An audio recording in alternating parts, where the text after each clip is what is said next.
Halo Tribuners, bersama saya Aswin Lumintang di acara Mata Lokal Memilih.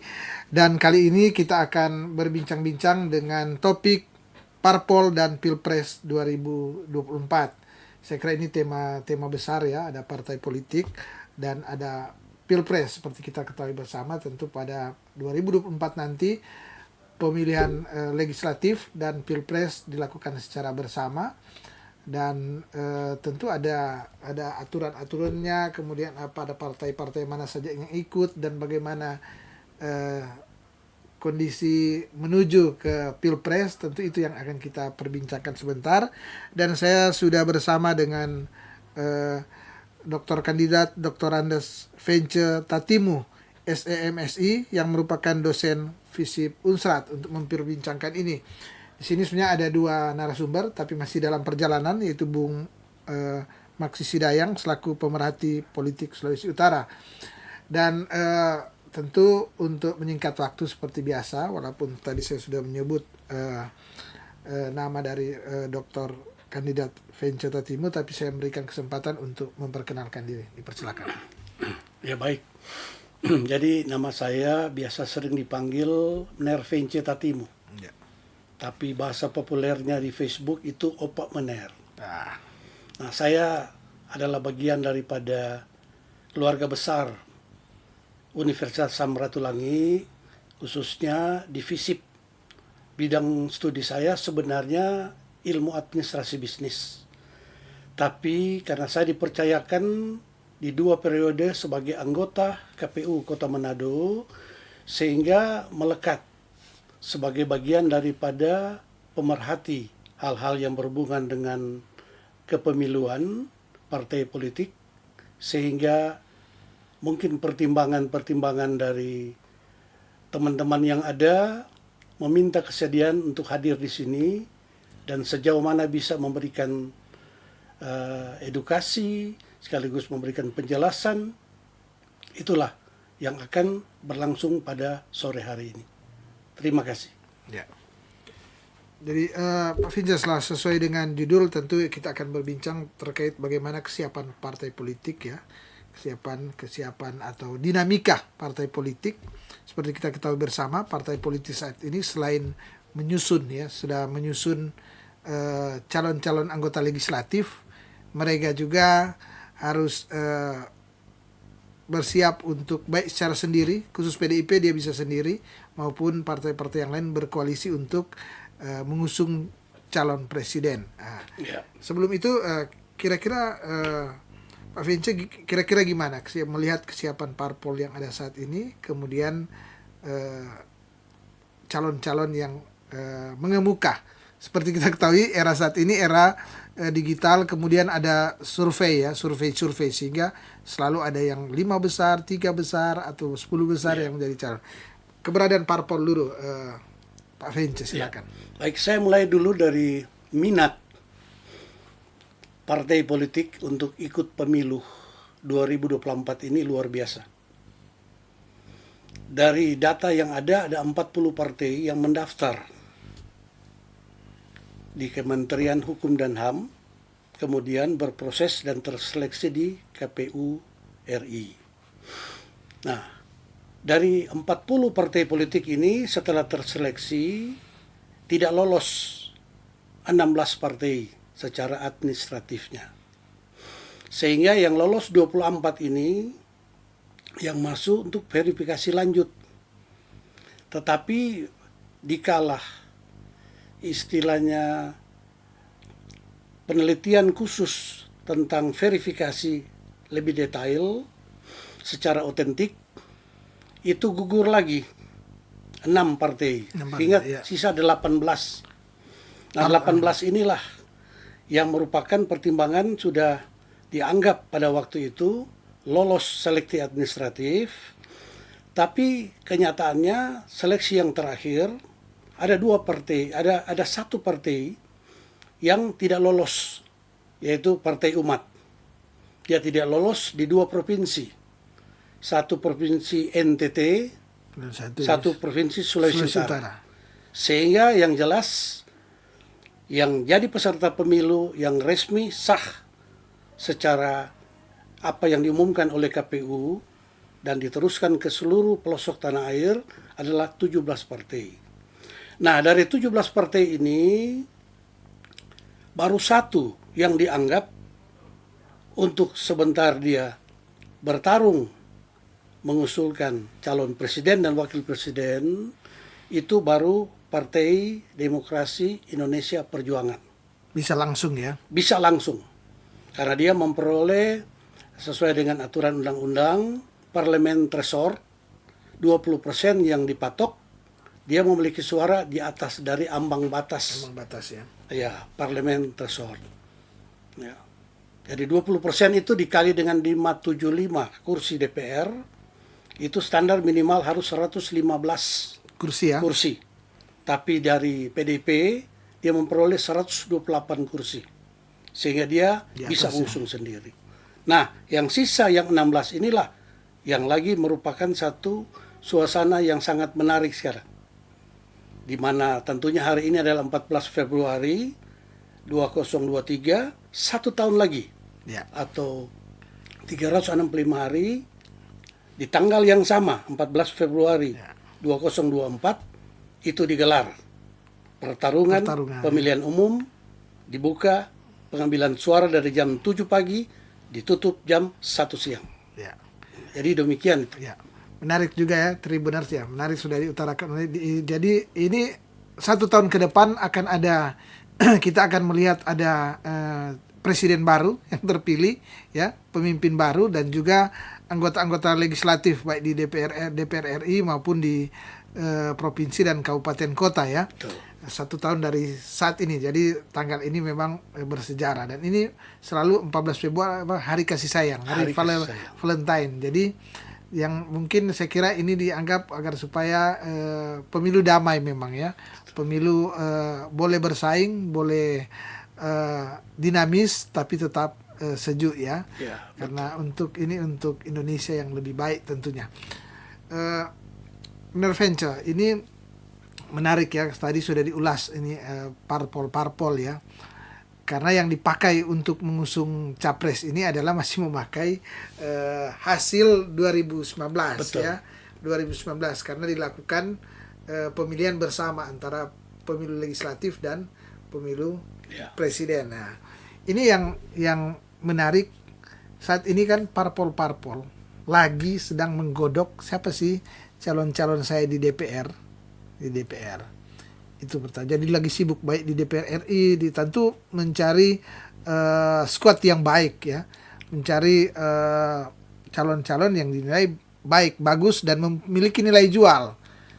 Karena sekarang memang tidak cukup hanya untuk baik, tapi dikenal masyarakat dan mau dipilih oleh masyarakat. Karena ini masih proporsional terbuka sehingga masih masyarakat yang menentukan. Itu yang pertama. Kedua, parpol ini juga sedang, kalau PDI dia sendiri ya terserah dia mau mengusung siapa ya, atau apakah dia suka memang sendiri atau dia merasa saya tidak akan menang untuk sendiri, bisa dia berkoalisi. Tapi partai selain PDIP dia mutlak harus berkoalisi dan sudah menjadi rahasia umum yang mencalonkan figur yang kuat dia itu ada yang dorong bilang efek ya.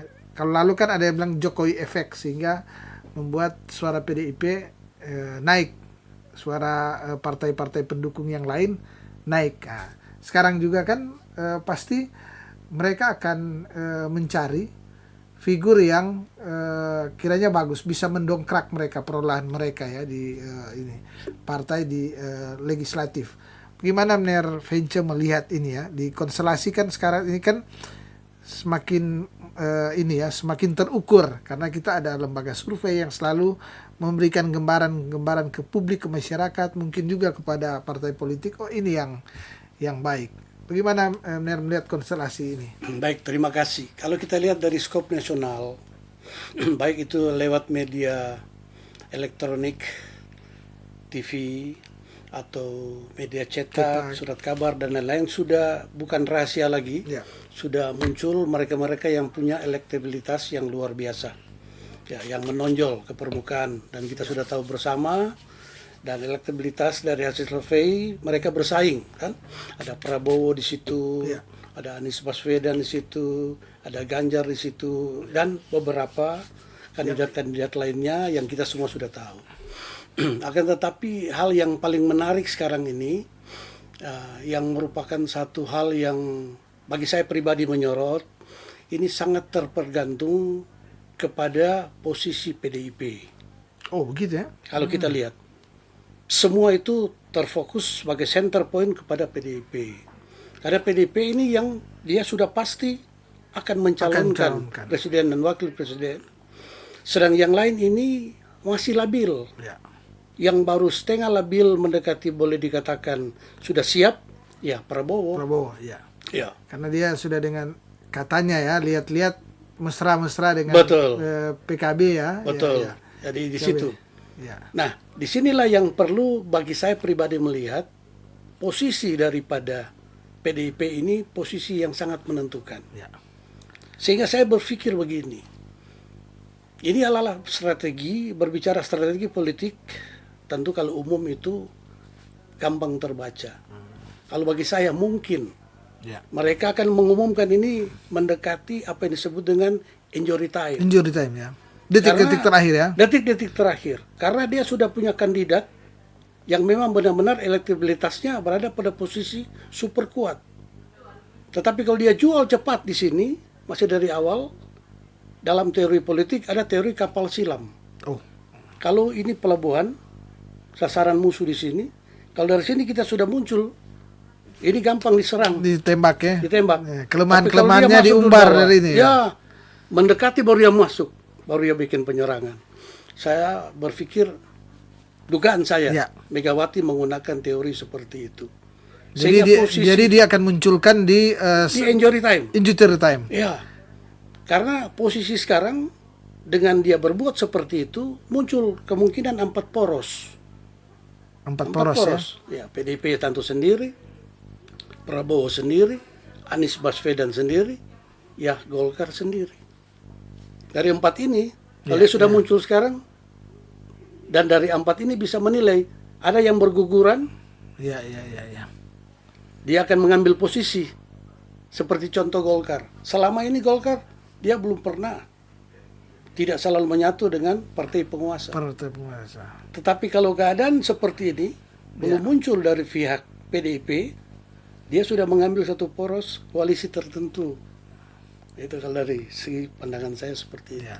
Ini Tribuners menarik ya dari Mner Vence mengatakan bahwa menarik akan muncul kemungkinan 4 poros.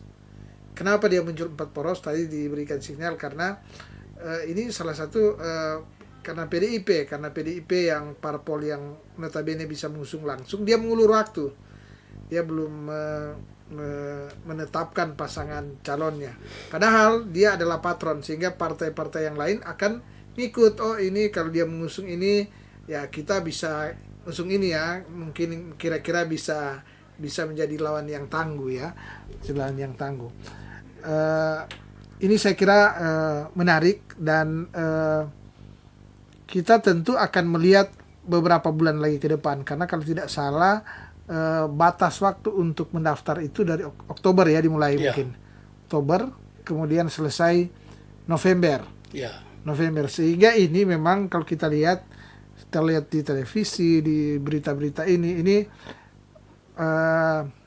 safari politik ya saling mengunjungi silaturahmi antara parpol yang satu dengan yang lain terus dilakukan untuk chemistry ya untuk mencari chemistry antara yang satu dengan yang lain. Dan tadi sudah dikatakan ada 4 poros. Dan tadi sudah disebutkan ada kalau 4 poros ini ada 3 nama tadi yang Mner sebutkan hanya 3 nama. Kira-kira Mner melihat petanya gimana ini kekuatan dari kan tidak salah di sini kita membedah akan figur-figur yang entah mereka diakomodir parpol tapi yang pasti dengan era saat ini parpol akan mengambil hasil survei sebagai salah satu rujukan untuk mengusung figur karena era industri. Jadi gimana?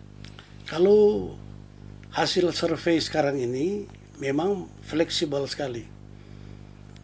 Artinya di sini kalau secara normal dia jalan, elektabilitas dari Prabowo berapa, toh mungkin Sandiaga Uno berapa, Anies Baswedan berapa, dan lain-lain. Toh.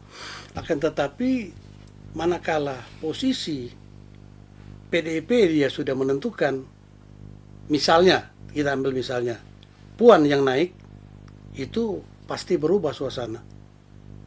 Kalau Ganjar yang naik, pasti berubah suasana.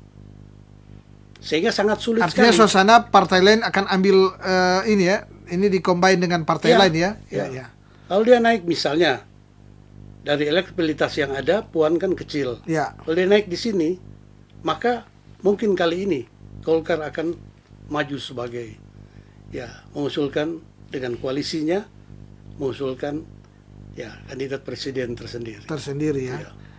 Jadi Golkar akan melihat melihat PDIP juga ya.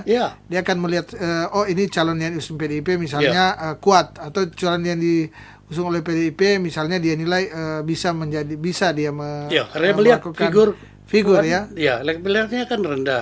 Tapi kalau Ganjar Ganjar yang naik, kemungkinan besar dia merapat lagi.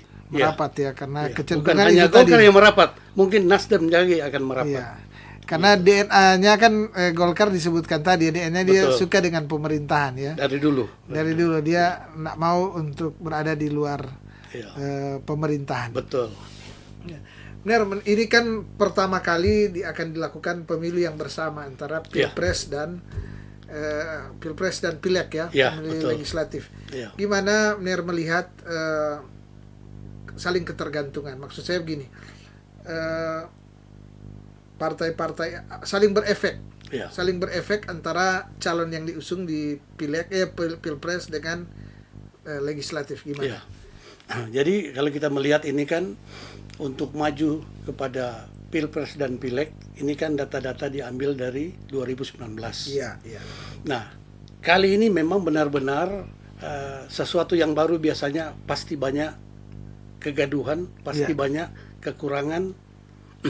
Masih mencari jati diri cari dia punya format yang tepat kan, karena kali ini pertama kali untuk pemilu serentak. Jadi dari pemilu serentak ini tentunya figur yang paling menentukan pertama itu siapa presidennya.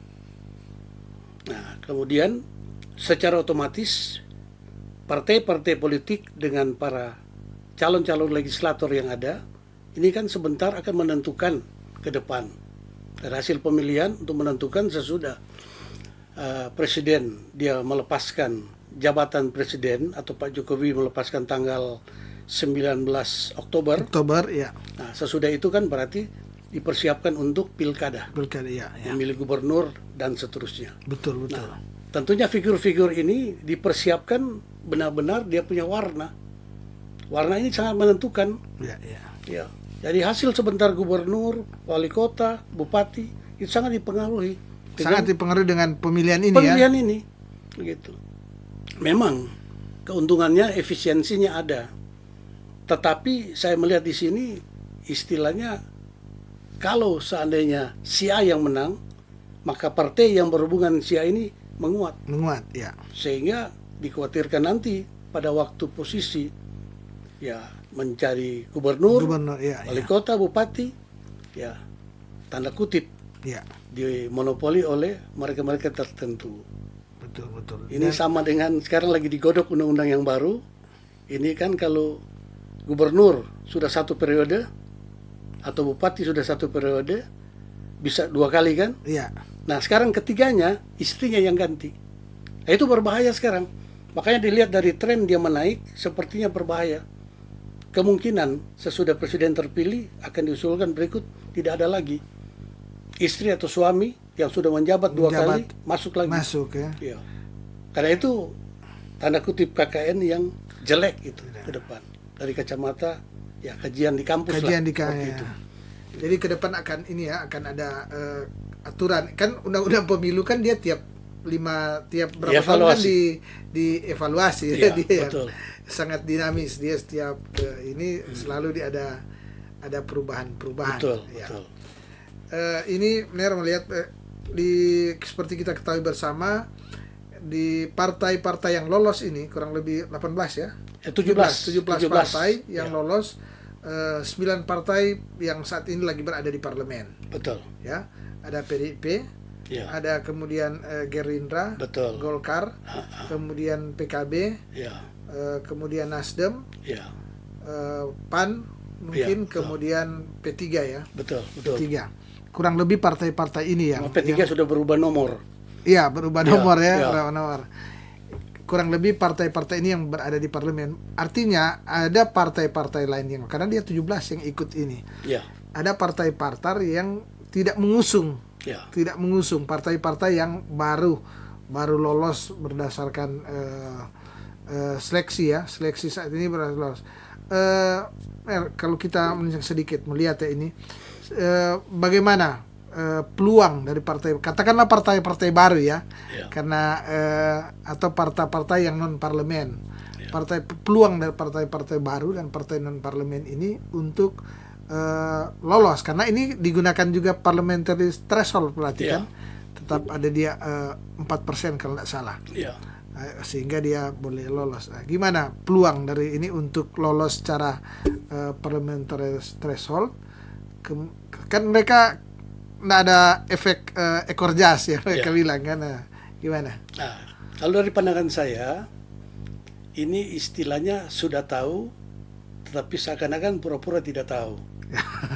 Jadi maksudnya begini, kalau dia melihat misalnya salah satu partai si A, partai B atau C yang punya elektabilitas bisa meraup suara, mendingan dia istilahnya bikin pendekatan khusus. Sehingga benar-benar dia kecipratan juga bisa naik. Kalau dia menggunakan dia punya kemampuan sendiri, sangat jauh panggang dari api itu, tidak bisa. Jadi bagaimana dia menciptakan, seperti kita melihat contoh yang kita lihat kan, ya istilahnya Partai Solidaritas Indonesia.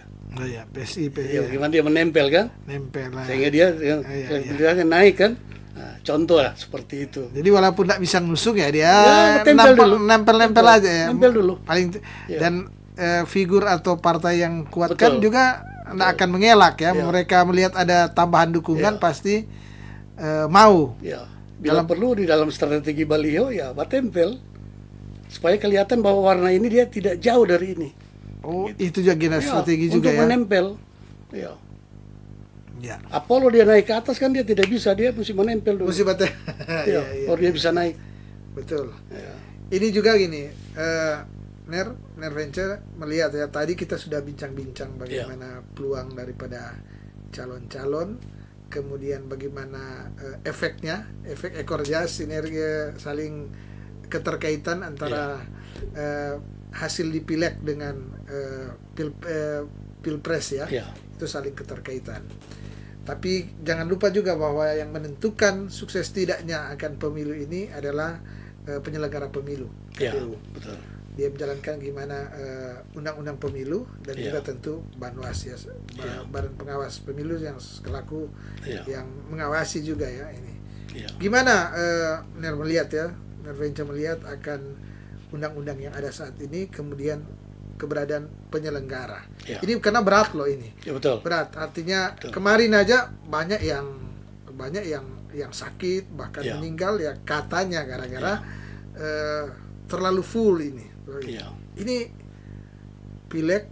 Dia ada DPR RI, kemudian DPD yang akan dia lihat ya, kemudian DPR ini. nanti itu akan berjenjang dari TPS, PPS, kemudian ke kelurahan, kecamatan, dia berjenjang itu waktu yang padat dengan butuh penyelesaian yang singkat. Gimana melihat kualitas dari rekrutmen yang sementara dilakukan, kemudian kita juga kan sudah berpengalaman.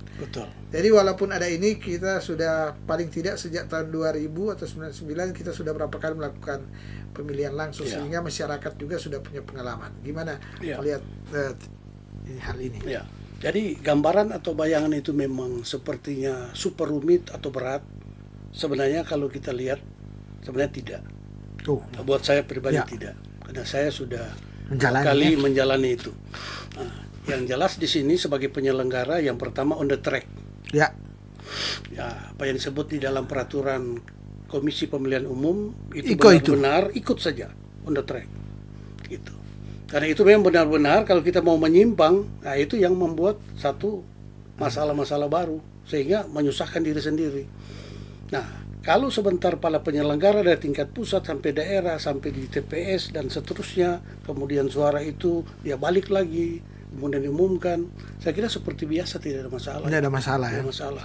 Jadi satu kartu itu kan ada pemilihan situ presiden, toh ada di situ pemilihan DPR RI, ada DPD, toh ada untuk provinsi, ada kabupaten atau kota. Itu bisa diatur demikian rupa lebih mudah. Dan estimate waktu kan pasti sudah dihitung Sudah. oleh baik yang penyelenggara. Sudah. Kan selain ada aturan panduannya, aturan undang-undang, juga ada peraturan KPU kan yang Betul. biasanya Teknisnya.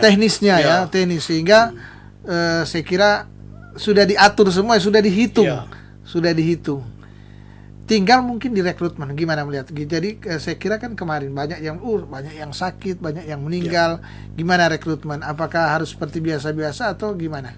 Kalau bilang yang sakit, meninggal dan lain-lain itu, kalau buat saya pribadi itu, dengan saya melihat kenyataan yang ada, itu kurang cerita-cerita tambahan. Iya, biasa orang Besar di ini, membesarkan. besar di ini. Ya. Biasa aja biasa ya. saja. Mungkin dia sakit karena sakit. Memang So, ada pada komorbid, dia ya betul. Ya, komorbid lah seperti itu. Ya, tidak ada. Malah Artinya kalau dia dalam keadaan sehat kemudian menjalankan tugas negara itu nyana apa-apa orang bilang. bahkan saya pikir terbalik. Dia merasa tugas negara, dia ada kebanggaan tersendiri. Karena satu kepercayaan luar biasa Ya. di tengah-tengah masyarakat yang dia lihat banyak orang, dia terpilih. Semangatnya luar biasa. Dan juga tentunya dalam hal ini apa yang disiapkan pemerintah berupa dana anggaran itu luar biasa. Untuk Luar biasa. menunjang, menyokong Iya. ini ya kerja-kerja KPU maupun Iya. Bawaslu Saya ini pun ya. kalau bila diberi kesempatan untuk bisa 3 periode misalnya, saya mau juga karena sangat-sangat enak sekali. Ya, merasa ada kebanggaan, ya merasa suasana memang familiar, bisa banyak orang berkenalan apa semua kan. Asal orang berjalan pada on the track. Ya. Jangan ada partai politik bila aturkan kita pesuara begini. Ah. Nah, itu yang jangan. Oknum Ya. Nah, oknum itu buat kita trust itu, orang kan. ya pakai saja hukuman Malaysia, pancung saja. Kalau misalnya seperti itu kan, ya. Jadi kalau orang on the track benar-benar tidak ada masalah, Tidak malah masalah. ringan. Buat saya itu yang ada yang berat, ringan. Saya sedikit menyentil ke Ner. Gimana pengalaman yang paling sulit sebenarnya apa waktu Ner menjalankan sebagai komisar KPU selama 2 periode? Hal-hal apa yang sebenarnya yang agak rumit atau yang Ya agak rumit yang saya alami cuma bagaimana mendrop ini kotak suara dan mengambilkan surat suara sampai di lokasi. Kemudian yang kedua itu yang pertama. Yang kedua, hasil yang sudah dipulling dalam kotak itu benar-benar harus dikawal. steril ya. Harus steril itu. aman ya. Iya. Karena beberapa masalah yang muncul kan yang waktu itu ya ada yang katanya palak buka kunci. Ya, Toh, ganti ini, ganti itu, tapi itu kadang-kala bukan sebenarnya ceritanya tidak seperti itu. Mungkin ada sesuatu yang mau diperbaiki tapi ada orang yang ya mempolitisir keadaan. Nah, sekarang orang foto, orang video Iya. dapat lihat lain toh. Belum tentu kan seperti yang di video itu kan. Iya. Nah, Kalau untuk skop nasional lah, yang tentu ada kesulitan-kesulitan topografi daerah kan. iya. Di daerah-daerah yang Sulawesi Utara, saya kira orang hampir tidak ada kesulitan. Ya, cuma kesulitan pada orang bawa ke pulau situ. Ya, Pada iya, saat itu dia ke musim badai. Badai rupa Nah, sekarang itu. udah badai-badai ya. Nah, seperti itu. Nah, jadi topografi daerah setempat lah. Tapi kalau untuk kita di Sulawesi Utara, saya kira itu memang tidak ada masalah. Ya. Merasa malah ada kebanggaan, ada suasana yang ya katakanlah punya jiwa yang welcome lah terhadap masyarakat Sulawesi Utara yang sudah pendidikan politiknya sudah mungkin di atas rata-rata dari daerah-daerah yang lain. Apalagi kita di sini ini kan tidak terlalu polemik. Di sini kan paling PDIP, Golkar dan gabungan lain tuh mudah sekali yang menyebar kayak di daerah lain. Ya. Sehingga ada bermunculan ya dinamika-dinamika itu biasa. Rasanya masih baku-baku kanal. Baku kenal. Iya. Baku tahu ini Daerah, ini betul. iya. Oh dulu kan di sini Kang. Oh so di sini kote. Oh di sini. Seperti itu, jadi familiar sekali suasana. Ya, tidak ada kesulitan. Dan saya yakin pemilu kali ini untuk Sulawesi Utara super aman. Bisa sukses ya? Oh, pasti sukses. Pasti sukses ya. Pasti sukses. Dan ya, ini tentu menjadi dibincang-bincang ini Tribuners ini memberikan, kenapa saya tanya ke Mner Vence terkait pengalaman beliau ketika menjadi komisioner KPU ini, karena untuk ini semacam menginformasikan bahwa sebenarnya kerja-kerja KPU seperti dikatakan tadi ada tantangan-tantangan, tapi sejauh bisa mengatasi ya, sejauh artinya gini, dikatakan tadi bahwa kelebihan di Sulut ini orang-orang di Sulawesi Utara kebanyakan berpendidikan, rasionalitasnya tinggi ya, rasionalitasnya tinggi, kemudian baku-baku kenal, artinya bukan mungkin baku kenal secara langsung, tapi oh ini dari mana, oh ini dari entah sekolahnya atau entah kantornya, tempat bekerjanya, orang masih muda untuk mengetahui, dan itu menjadi perekat ketika ada situasi yang dinamika ya di hal-hal politik. Dan ini tentu menjadi salah satu poin sukses ya ketika orang menggelar ini.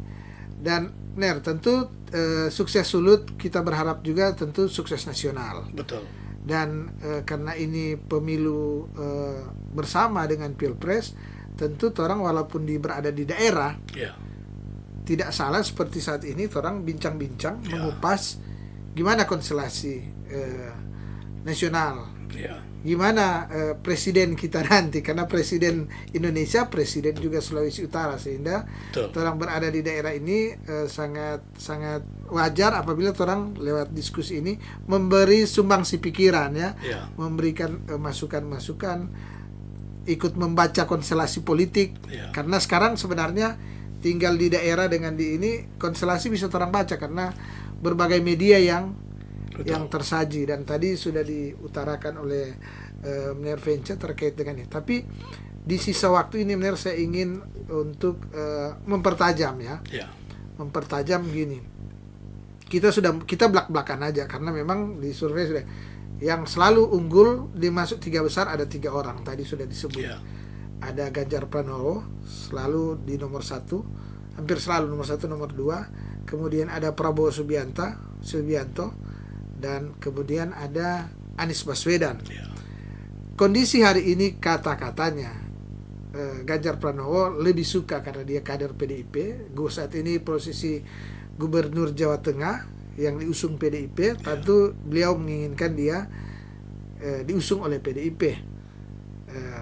Dan kata-katanya dia di posisi saat ini selalu di atas karena mayoritas pemilih PDIP selalu mengaspirasikan ke Ganjar Pranowo. Kemudian ada Prabowo Subianto. Prabowo Subianto ini adalah ketua umum Gerindra yang sudah 2 kali mencalonkan diri, 3 kali bahkan, 1 kali mencalonkan wakil presiden bersama Megawati, kemudian 2 kali menantang Jokowi dan belum berhasil.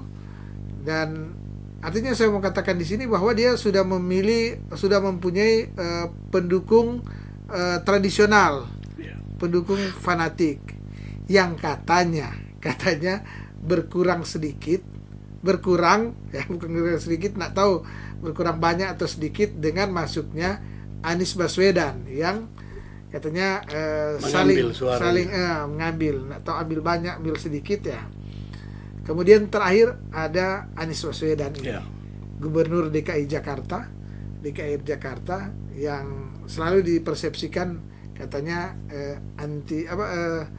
antitesa dengan yang memimpin Jokowi saat ini. Ini ketiga figur ini. Ada di bawah-bawahnya ada Ridwan Kamil, Gubernur Jawa Barat, ada Kofifa Indar Parawansa, ada Airlangga Hartarto yang punya Golkar ya, ketua umum partai Golkar, ada Puan Maharani kader PDIP, anak Megawati Soekarno Putri ketua PDIP, dan calon-calon yang lain ya, figur-figur yang lain. Tapi secara popularitas dan elektabilitas jauh di bawah daripada ketiga yang saya sebutkan Betul. pertama. Sehingga secara logika ini tiga ini yang selalu diulas. Ya. Karena partai pasti akan mengambil yang tiga ini. Ya. Dari tiga ini, Anies dan Ganjar tidak punya partai. Ya. Tidak punya partai. Kondisi saat ini, Anies katanya mau diusung oleh koalisi perubahan yang terdiri dari Nasdem, Ya. PKS, dan Demokrat yang sampai hari ini belum menyatu. Ya. Belum menyatu. Prabowo juga sudah menggandeng PKB, tapi belum bisa mendeklarasikan pasangan ya. Padahal dua-dua ketua partai, katanya dengan Caimin, Mohaimin Iskandar ketua PKB, tapi belum. Jadi mungkin ada benarnya apa yang Nervence katakan tadi, bahwa mereka ini melihat PDIP. Ya. PDIP sampai hari PDIP adalah partai yang bisa mengusung langsung, yang sampai hari ini belum menentukan sikap siapa yang akan dipilih. Mencuat bahwa ada dua figur yang akan dikemukakan. Ya. Apabila mereka memilih survei, maka Ganjar Pranowo yang akan diusung. Ya. Tapi apakah mereka, kalau mereka memilih dari dinasti atau dari ini Soekarno, Terah Soekarno, Ya. dari Terah Soekarno, maka yang akan diusung mau tidak mau pasti harga mati adalah Ya. Puan Maharani. Puan Maharani. Ini dua ini yang berkembang. Nah, dan tentu kita ini selalu menjadi ulasan ya. Ya. Selalu menjadi ulasan dengan peta ini. Jadi yang sangat tentu, kalau Ner melihat gimana PDIP ini, apakah nanti ya melihat ini ya, memang ini sulit, tapi kita coba membeda. Apakah, kan tadi Ner katakan bahwa PDIP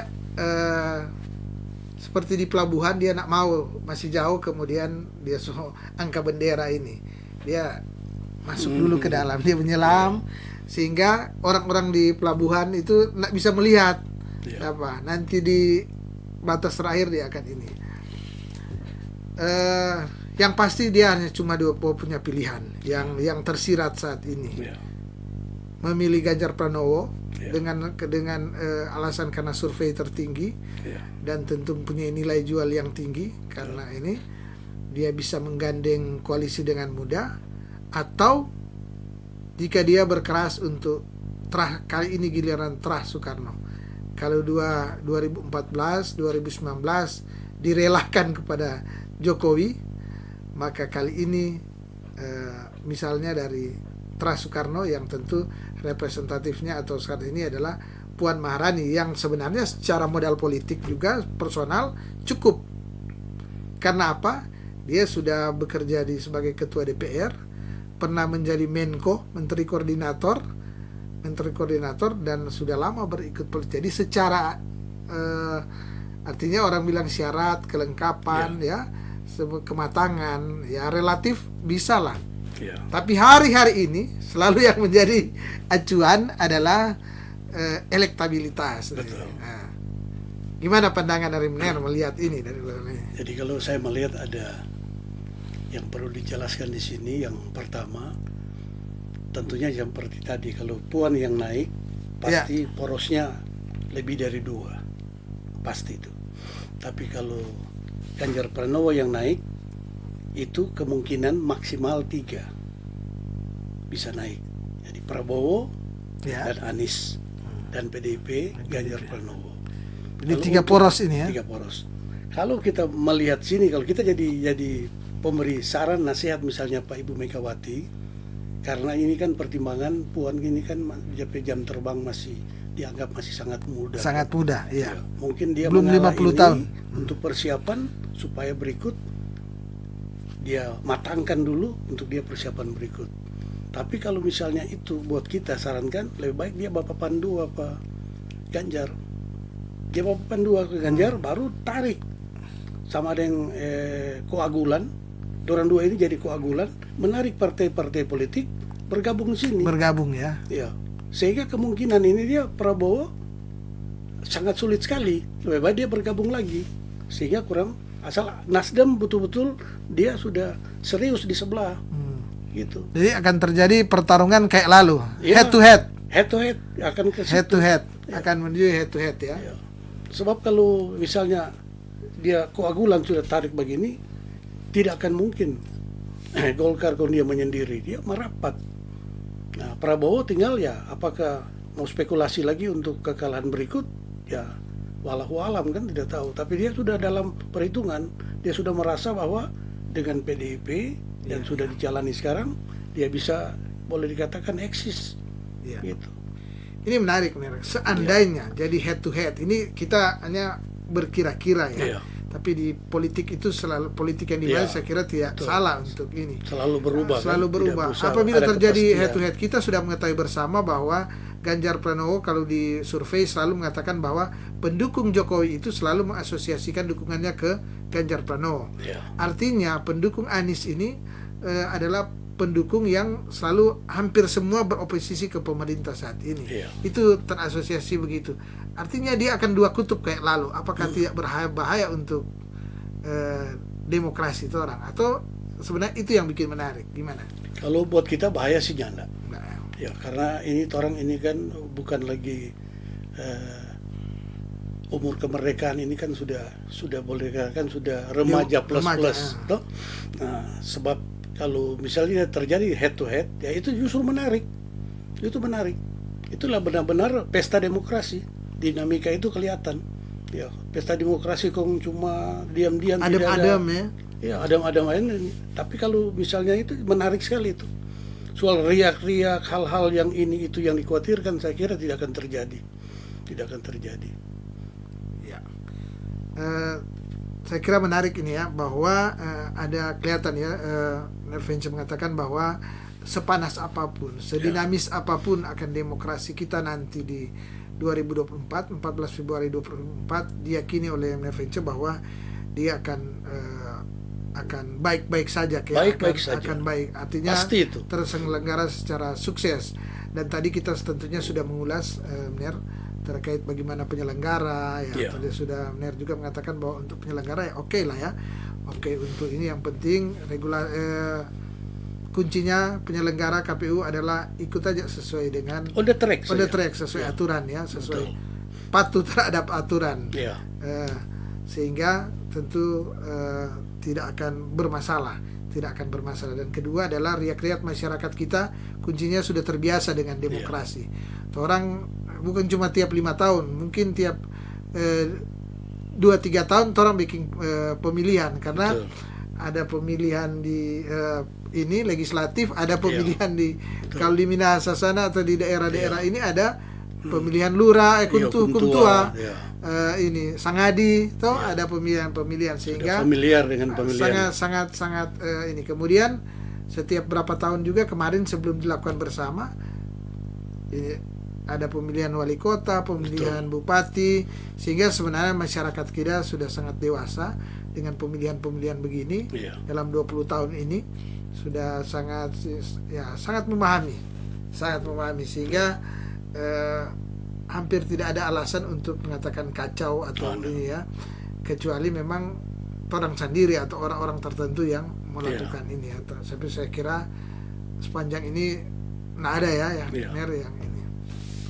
Dan menarik, Tribuners tadi sudah dikatakan bahwa orang ada 9 partai politik, dan dari 9 partai itu hanya satu partai yang bisa mengusung langsung. Dan tadi sudah dibedah bisa 7 partai politik. 7 partai politik ya. Dan ada yang koalisi, ada yang bisa langsung. Dan juga calon-calon tadi kita sudah coba umbar apa yang terungkap di media ya. Dan di akhir bincang-bincang ini tentu saya akan memberikan kesempatan ke Mener untuk ada closing statement ya. Ada closing statement, tentu harapan atau apa saja terkait ini. Silakan. Ya. Jadi dihimbau agar kita semua sebagai masyarakat bangsa dan negara di NKRI Indonesia ini, biarlah kita songsong hari yang super berbahagia ini sebagai pesta demokrasi rakyat Indonesia, pesta kita sendiri. Tentunya kalau terjadi sesuatu pasti yang rugi kita. Maka dan oleh sebab itu tentunya marilah kita bangun kebersamaan untuk mensukseskan pesta demokrasi ini. Tentunya dengan pilihan hati nurani kita masing-masing, kita sudah melihat secara jelas partai-partai mana, program-programnya apa, kemudian sejauh mana kita tahu bahwa bangsa dan negara kita ini akan diarahkan kemana. Tentunya kita semua yang paling tahu, kita mau mengambil posisi yang mana.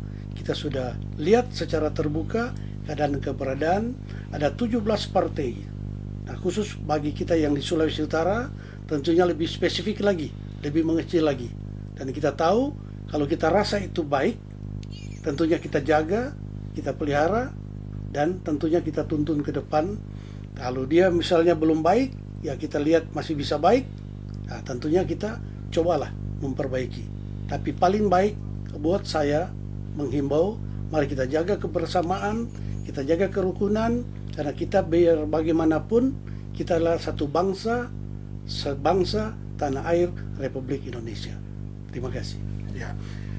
Tribuners, demikianlah bincang-bincang di Mata Lokal Memilih bersama saya Asin Lumintang dengan topik perbincangan Parpol dan Pilpres 2024. Dan tentunya saya mengucapkan terima kasih kepada Dr. Kandidat Dr. Andes Vence Tatimu, SEMSI, yang merupakan dosen FISIP Unsrat dan juga tentu sebagai pengamat pemerintahan dan politik di Sulawesi Utara. Sekali lagi saya mengucapkan terima kasih, dan saya juga mengucapkan terima kasih kepada para tribuners yang sampai saat ini setia menyaksikan akan acara Mata Lokal Memilih. Dan kita akan bertemu lagi pada lain waktu, lain kesempatan, tentunya dengan tema perbincangan yang berbeda. Mata Lokal menjangkau Indonesia.